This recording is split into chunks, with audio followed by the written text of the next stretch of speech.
తెలంగాణ రాష్ట్రానికి అంటే కాకపోతే ఆ రీజనల్ రోడ్ అనేది హైదరాబాద్ నియంత్రణలో ఉండాలి. ఏ పరిస్థితుల్లో మరి ఆ రింగ్ రోడ్డుకు సంబంధించి ఏ పరిస్థితులలో మరి ఆ రింగ్ రోడ్డుకు సంబంధించినటువంటి అలైన్మెంట్ ఉండాలి, దాని రూల్స్ ఏంటి, దానికి సంబంధించినటువంటి ప్రామాణికమైనటువంటి అంశాలు ఏంటి, అవి ఎట్లా వైలేట్ చేయబడ్డాయి మన రాష్ట్రంలో అనే విషయం అందరం కూడా పునరాలోచించుకోవాల్సినటువంటి సందర్భం వచ్చింది. ఎందుకంటే నేను మొన్న మెదక్కి పోయినా అక్కడ కంప్లీట్ గా రింగ్ రోడ్ స్ట్రేట్ గా ఉండాల్సింది వంకల్ పావులాగా తిరిగింది.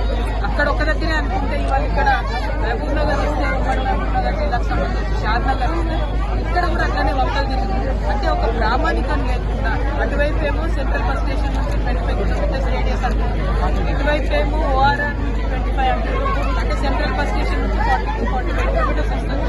సో దాంట్లో ఎందుకు ఇంత డిఫరెన్స్? మన హైదరాబాద్ లో ఏం అంశాలను క్రైటీరియా తీసుకున్నారనే విషయం ప్రజలకు ప్రభుత్వం స్పష్టం చేయాలి. అంతకుముందు టీఆర్ఎస్ గవర్నమెంట్ లో కూడా ఒక లెక్క, తర్వాత కాంగ్రెస్ వచ్చినాక ఇంకొక లెక్క అన్నట్టు రిపీటెడ్ గా మారుతుంది. ఈ అలైన్మెంట్ మారడం పెద్దవాళ్ల హస్తముగా అన్ని జిల్లాల్లో కూడా వినపడుతుంది. కాబట్టి తెలంగాణ జాగృతి మేము నమ్మేది ఒకటే, రూల్ ఎవరికైనా రూలే ఉండాలి, అందరికీ సమాన న్యాయం జరగాలి, చిన్న సన్నకారు రైతుల పొట్టలు కొట్టకుండా ప్రభుత్వం ఊరి నుంచి వీలైన కాడికి అలైన్మెంట్ తీసుకొని పోవాలి. అట్లా జరగాలంటే మేము నితిన్ గడ్కరీ గారికి రేపు ఉత్తరం రాస్తాం. ఎవరైతే గ్రామస్తులు భూములు కొనుక్కుంటూ ఉన్నారో వారిని అవసరమైతే ఒక డెలిగేషన్ గడ్కరీ గారు టైం ఇస్తే మహారాష్ట్ర అయితే మహారాష్ట్ర, ఢిల్లీ అయితే ఢిల్లీ తీసుకొని పోయి ఈ రింగ్ రోడ్ ఏంటి, దీని పక్క విషయాన్ని మొత్తం టోటల్ రీసర్వే చేయవలసిందిగా కూడా మేము డిమాండ్ చేస్తాం.